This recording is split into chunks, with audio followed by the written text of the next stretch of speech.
आपका बिजनेस लगातार घाटे में चल रहा है, इसकी वजह से आप जन्माष्टमी वाले दिन आर्थिक स्थितियों को सुधारना चाहते हैं, भगवान की कृपा पाना चाहते हैं, तो मैं आपसे कहूंगी कि इस दिन आपको तुलसी पर एक लाल रंग की चुन्नी और श्रृंगार अर्पण जरूर करना चाहिए, सफलता मिलेगी। आपके पति ये नहीं भी करते तो आप कर दीजिए। धार्मिक मान्यताओं के अनुसार ऐसा कहा जाता है कि जो व्यक्ति तुलसी के उपाय करता है, कृष्ण की उसके ऊपर सदैव कृपा बनी रहती है। तो जन्माष्टमी वाले दिन कम से कम आप 2 तुलसी किसी मंदिर में जाकर जरूर लगाएं, जिससे भगवान गोपाल की आपके ऊपर, गोविंद की, देवकी नंदन की अति कृपा होगी। और ओम नमो भगवते वासुदेवा का जाप करें पूरा दिन जन्माष्टमी वाले दिन। जन्माष्टमी वाले दिन अगर आप तुलसी का पत्ता रखकर प्रसाद भोग लगाकर उस तुलसी के पत्ते को खाते हैं, जब आप व्रत खोलते हैं, तो समझिए आपके सारे रोग और कष्ट दूर हो जाते हैं। कहते हैं अगर घर में कलह चल रहा हो, पार्टनर लगातार झगड़ा कर रहा हो, वैवाहिक जीवन खराब हो, तो तुलसी के पौधे को आपको इस दिन, आपके घर में तुलसी का पौधा हो तो भी आपको कृष्ण जन्माष्टमी वाले दिन एक तुलसी का पौधा लाकर अपने घर में एक अलग से लगा देना चाहिए। एक पार्टनर लड़ रहा हो तो दूसरे पार्टनर को, पत्नी लड़ रही है तो पति लाके लगा दे, पति लड़ रहा है तो पत्नी लाके लगा दे कि आज आप, तुम्हारे घर में तुलसी में आप आ गई हो, कृष्ण जी के जन्मदिन वाले दिन सुख समृद्धि, पैसा, दौलत, मान सम्मान और प्रतिष्ठा लेकर आई हो, अब हमारी लड़ाई नहीं होगी। अगर फिर भी आपकी आर्थिक समस्याएं बहुत ज्यादा चल रही हैं,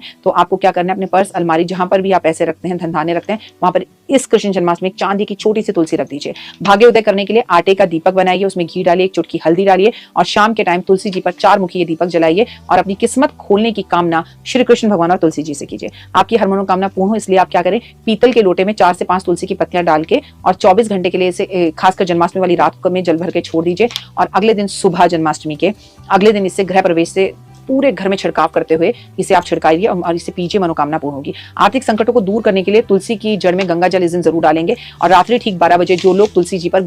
गन्ने का रस अर्पण करेंगे, उनकी हर मनोकामना पूर्ण होगी। तुलसी के पौधे की 11 पत्तियां आप जो है तोड़कर आटे के डब्बे में इस दिन, कृष्ण जन्माष्टमी वाले दिन जरूर डालें। आटा गूंज जाए, खाने में आ जाए, वो आ जाए, लेकिन ऐसा करना साल में एक ही बार ये मौका होता है। लेकिन जिस तुलसी की हम पूजा करते हैं उस तुलसी को नहीं तोड़ना, उसके सिवा रखेगा। तुलसी की पत्ती किसी भी लाल रंग के कपड़े में बांधकर कृष्ण जी के सामने रख दें और बाद में इसे अपने पर्स में रख लें, तो आपके घर धन की कभी कमी नहीं होगी। पीतल के लोटे में 4 से 5 तुलसी के पत्ते डालकर और करीबन इससे अपने मन में, अपने ग्लास को ऐसे पकड़ा या लोटे में लिया और तुलसी के पत्ते डाल दिए। और कोई बच्चा घर में बिगड़ा हुआ है, शराब पीता है, सिगरेट पीता है, बीमार है या पढ़ नहीं रहा या जिद्दे करता है या किसी गलत बच्चे से शादी करना चाहता है, तो मैनिफेस्ट करें, कृष्ण जी की सारी शक्तियां, तुलसी जी की सारी शक्तियां इस ग्लास में आ गई है, मेरा बच्चा मेरी सारी बातें मान रहा है, उसकी ये सब आदतें जो जो उसमें गलत आदतें हैं वो बोल दीजिए, वो छूट चुकी हैं, स्वस्थ है, खुश है और बिंदास है, फिर उस पानी को पी जाइए। पीले रंग के